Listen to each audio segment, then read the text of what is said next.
First ஹாஃபோட எந்திரிச்சு வந்திருக்கலாம். First second ஹாஃபும் கிட்டத்தட்ட ஓரளவுக்கு இதே மாதிரி இருக்கும் அப்படின்னு நினச்சி நம்பி உட்காந்தது தான் தப்பாக போச்சு. செகண்ட் ஹாஃப் நேராக பாகிஸ்தானுக்கு போயிட்டாங்க.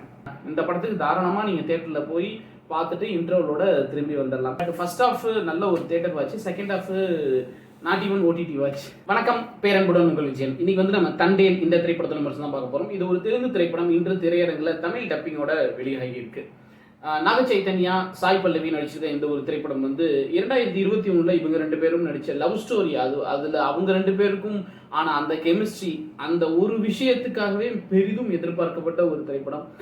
படம் ரிலீஸ் ஆகிறதுக்கு முன்னாடி வந்து லிரிக் வீடியோல இருந்து அவங்களோட ஸ்டில்ஸ்ல இருந்து எல்லாமே வந்து அந்த லவ் ஸ்டோரியில அவங்க ரெண்டு பேருக்கும் எப்படி இருந்துச்சோ கெமிஸ்ட்ரி அதே மாதிரி இதுவும் காமிச்சிருந்தாங்க. ஸோ அதை நம்பி அதை எதிர்பார்த்து தான் இந்த படத்துக்கு போனது.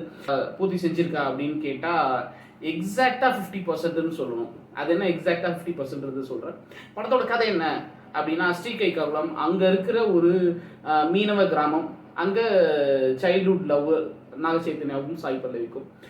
நாக சைத்தன்யா வந்து ஆந்திரால இருந்து இந்த சைடுக்கு குஜராத்துக்கு ட்ரெயின்ல போய் அங்க ஒரு 9 மாசம் வந்து தொடர்ந்து மீன் பிடிச்சு ஒரு 20 பேர் 25 பேர் கிளம்பி போய் மீன் பிடிச்சி அங்கே இருக்க குஜராத்துக்கு இருக்க சேட்டுகிட்ட அதை ஒப்படைச்சிட்டு காசை வாங்கிட்டு வந்துடுறாங்க. அந்த மீன்பிடி தடைக்காலம் இருக்கும் இல்லையா, ஒரு 3 மாதம். அங்கே வந்து அப்போ வந்து ஊரில் இருக்காங்க, கிட்டத்தட்ட ஃபாரினில் போய் வேலை பார்த்துட்டு வர மாதிரி போயிட்டு வராங்க. மீன் வேட்டைக்கு போகிறதா சொல்கிறாங்க.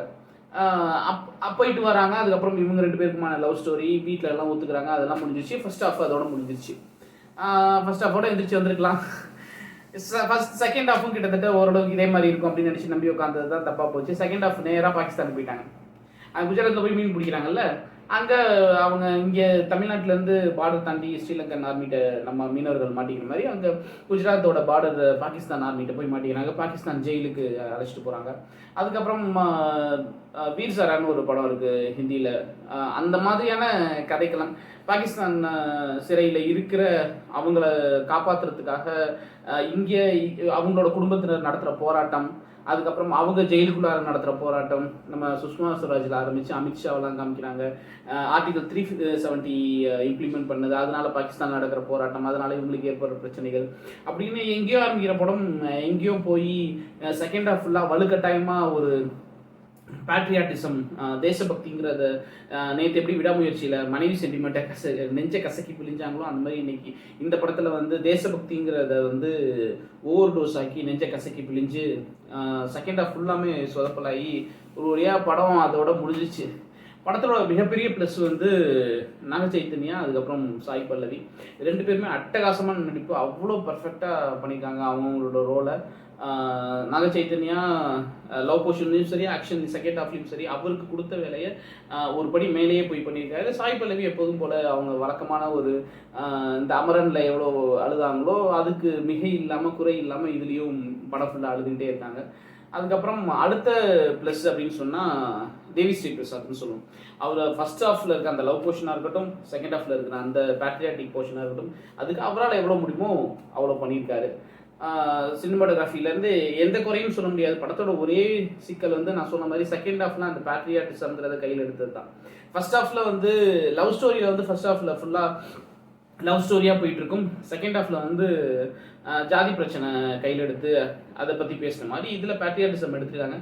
பட் அதெல்லாம் வழக்குழிஞ்சு போய் ரொம்ப வருஷமாகுது. அதுவும் இதில் கொடியெல்லாம் காப்பாற்றி அதை கொடியோட மானத்தை காப்பாற்றி, தேசத்தோட மானத்தை காப்பாற்றி, அதுக்காக ரத்தம் சிந்தி ஜெய்கின்னு சொல்லி மனசாட்சி படி சொல்லணும்னா அது ரொம்ப கிரிஞ்சாக இருந்துச்சு. செகண்ட் ஹாஃப் ஃபுல்லாகவே அந்த பேட்ரியாட்டிசம் பற்றி வர சீன்ஸ் எல்லாமே அவ்வளவு ரொம்ப ஓல்ட் ஃபேஷனாக நம்ம விஜயகாந்த் காலத்துக்கும் முன்னாடி உள்ள, அர்ஜுன் காலத்துக்கும் முன்னாடி உள்ள சீன்ஸ் எல்லாம் வலுக்கட்டாயமாக உள்ள நுழைச்சி ஒரு நல்ல 2021 வந்த அந்த லவ் ஸ்டோரி, அந்த திரைப்படம் மாதிரி வந்திருக்க வேண்டிய ஒரு திரைப்படத்தை இந்த பேட்ரியாட்டிசம் உள்ள நுழைச்சதுனால செகண்ட் ஹாஃப் மொத்தமாக சொதப்பிருச்சு.